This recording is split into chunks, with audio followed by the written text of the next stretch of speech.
Em um navio-hospital da Primeira Guerra Mundial, encalhado no Mar Negro, Nicholas entrou em salas cirúrgicas cobertas por fungos brilhantes. Instrumentos médicos enferrujados e frascos de éter vazios estavam espalhados pelas prateleiras, enquanto diários de bordo pregados nas paredes revelavam relatos de epidemias nunca documentadas. O ar cheirava a sal e decomposição, mas havia algo mais, um traço de cânfora, como se corpos tivessem sido preparados para algo além da morte. Ele coletou amostras do fungo, notando que as amostras brilhavam mais intensamente sob a luz fraca do entardecer. Um mapa desbotado no chão da enfermaria mostrava rotas entre Constantinopla e Vladivostok, com marcas codificadas ao longo da costa chinesa. Nicholas o guardou no bolso, sem saber que aquelas linhas coincidiriam com inscrições que ele estudaria décadas depois, já como tradutor de textos antigos. Naquela noite, ele sonhou com soldados sem rosto carregando tochas azuis, marchando em perfeita sincronia por uma estrutura que parecia se estender até o horizonte. Freya, uma historiadora naval com uma lanterna querosene, decifrou marcas de carvão nas paredes que indicavam rotas de fuga usadas por espiões. Em um cofre sob a cabine do capitão, ela encontrou microfilmes de tratados médicos censurados e fotos de soldados com sintomas nunca mencionados em registros oficiais. As imagens mostravam feridas que pareciam seguir ciclos lunares, fechando e reabrindo a cada 7 dias. Um dos documentos mencionava um acordo secreto entre médicos otomanos e emissários chineses, referindo-se a um sistema de comunicação biológica testado em prisioneiros. Freya percebeu que as coordenadas nos microfilmes coincidiam com trechos da Grande Muralha perto de Biangulan, onde turistas haviam recentemente desaparecido durante expedições noturnas. Ela enviou um e-mail criptografado para Nicholas, anexando fotos das marcas de carvão e um aviso: eles usaram os corpos como mensageiros. A muralha não era apenas uma barreira, mas um receptor. Enquanto traduzia os diários do navio-hospital, Nicholas descobriu referências a um projeto chamado Yauxin, Medicina Celestial.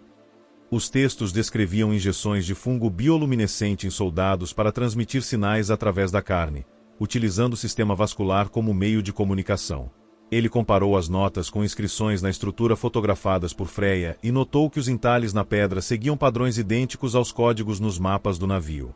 Durante uma expedição a Biangulan, ele e Freya encontraram câmaras subterrâneas com paredes cobertas por veias de quartzo pulsando suavemente ao toque. Um mecanismo antigo, ativado ao pressionar caracteres específicos, revelou um túnel que levava a um laboratório selado. Lá, frascos contendo fungo idêntico ao do navio flutuavam em um líquido âmbar, etiquetados com datas de 1917. Ao abrir um deles, a substância aderiu à sua luva, formando caracteres chineses que evaporaram em minutos. Do lado de fora, turistas filmavam a muralha ao amanhecer, alheios ao fato de que bem debaixo de seus pés uma rede de comunicação milenar ainda respirava, esperando para ser reativada. Freya ajustou a lanterna sobre uma mesa de madeira meio apodrecida, enquanto Nicholas traduzia os caracteres gravados nas paredes do túnel recém-descoberto. A luz trêmula revelava símbolos que se assemelhavam a constelações entrelaçadas com desenhos que pareciam veias humanas. Ela notou que as marcas de carvão, antes interpretadas como rotas de fuga, na verdade formavam uma grade de coordenadas quando sobrepostas ao mapa da estrutura. Não eram espiões, disse ela, passando os dedos sobre um entalhe em formato de ampulheta. Eram mensageiros.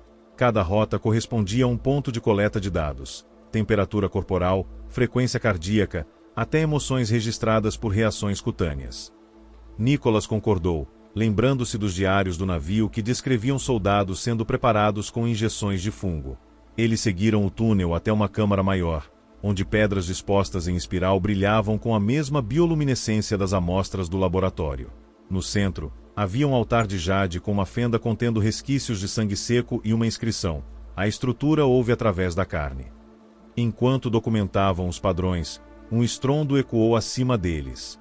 Correram para a superfície e viram turistas sendo evacuados às pressas por guardas que alegavam instabilidade estrutural.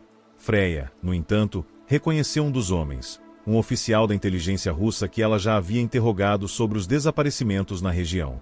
Mais tarde, no hotel, ela encontrou um envelope sob a porta com fotos recentes de aldeões próximos à estrutura, todos exibindo as mesmas cicatrizes cíclicas dos soldados do microfilme.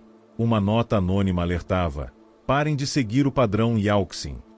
Nicholas sugeriu comparar o DNA do fungo antigo com o das pessoas afetadas, mas o laboratório contratado cancelou o serviço sem explicação. Naquela noite, durante um blackout, Freya viu janelas do hotel se iluminarem com o mesmo brilho azulado do fungo, formando códigos que só Nicholas poderia decifrar.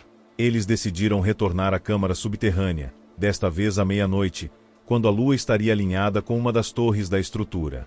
Ao tocar o altar de jade, o chão tremeu e uma seção da parede deslizou, revelando um poço profundo com degraus esculpidos em espiral. No fundo, encontraram um complexo de salas com dispositivos de bronze, semelhantes a relógios de sol, conectados por tubos que transmitiam pulsos de luz. Freya percebeu que os mecanismos usavam pressão sanguínea como fonte de energia. Os mensageiros não apenas transportavam informações, mas também alimentavam a rede. Em uma sala adjacente, mapas estelares projetados no teto se sincronizavam com os padrões de pulso das veias de quartzo. Nicholas decifrou uma última inscrição: o sistema só se completa com o sacrifício de 3 portadores do fungo. Antes que pudessem reagir, luzes vermelhas começaram a piscar e vozes distorcidas encheram o ar, repetindo números em mandarim antigo. Freya correu para desativar os tubos, mas uma figura mascarada bloqueou a saída, segurando um frasco âmbar idêntico aos do laboratório, desta vez cheio de fungo fresco. A figura mascarada se moveu rapidamente, derramando o conteúdo do frasco em um dos tubos. O fungo se espalhou como uma teia brilhante, conectando-se às veias de quartzo e emitindo um zumbido grave. Freya reconheceu o uniforme sob a máscara. Era o mesmo oficial russo que ela tinha visto durante a evacuação. Ele falou em mandarim, com forte sotaque: "Vocês reativaram o sistema cedo demais." Nicholas, no entanto, estava concentrado nas paredes, onde os padrões de luz agora projetavam coordenadas geográficas sobrepostas a silhuetas humanas. "Não são sacrifícios", murmurou ele. "São voluntários. O fungo preserva a consciência enquanto seus corpos transmitem dados."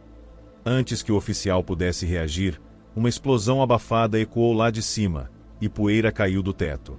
Enquanto corriam de volta para a superfície, encontraram uma aldeia próxima que havia sido evacuada às pressas. Cabanas vazias exibiam altares domésticos com oferendas de fungo seco, e nas paredes, crianças tinham desenhado figuras com membros alongados e olhos brilhantes. De repente, uma menina com um vestido desbotado apareceu, carregando um mapa de seda idêntico aos do navio hospital. "Eles vêm a cada lua cheia", disse ela, apontando para as montanhas. "Os homens que brilham." Freya notou que a menina tinha as mesmas cicatrizes cíclicas dos soldados, mas sem sinais de infecção, apenas padrões simétricos, como circuitos orgânicos. No alto da estrutura, turistas filmavam o que supostamente era um fenômeno meteorológico. Luzes azuis piscavam no ritmo dos códigos projetados no céu. O oficial russo reapareceu, desta vez acompanhado de 2 agentes com dispositivos que interferiam nos sinais de celular. "Vocês têm 2 opções", disse ele, levantando o frasco vazio. "Entreguem os dados ou se tornem parte do sistema." Mas Nicholas já havia percebido que a menina tinha seguido o grupo até ali.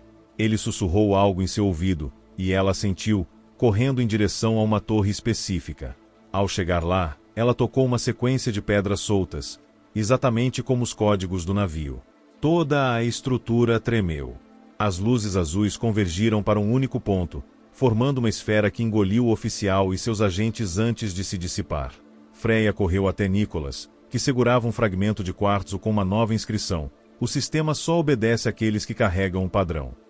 A menina sorriu, revelando marcas na língua idênticas às das paredes do túnel. "Eles me fizeram para isso", disse ela, desaparecendo nas sombras. Mais tarde, enquanto as autoridades interrogavam os turistas sobre luzes estranhas, Freya e Nicholas destruíram os microfilmes e amostras restantes. Mas naquela noite, ambos sonharam com a menina tocando uma melodia em uma flauta de jade, enquanto a estrutura se transformava em uma ponte entre as estrelas.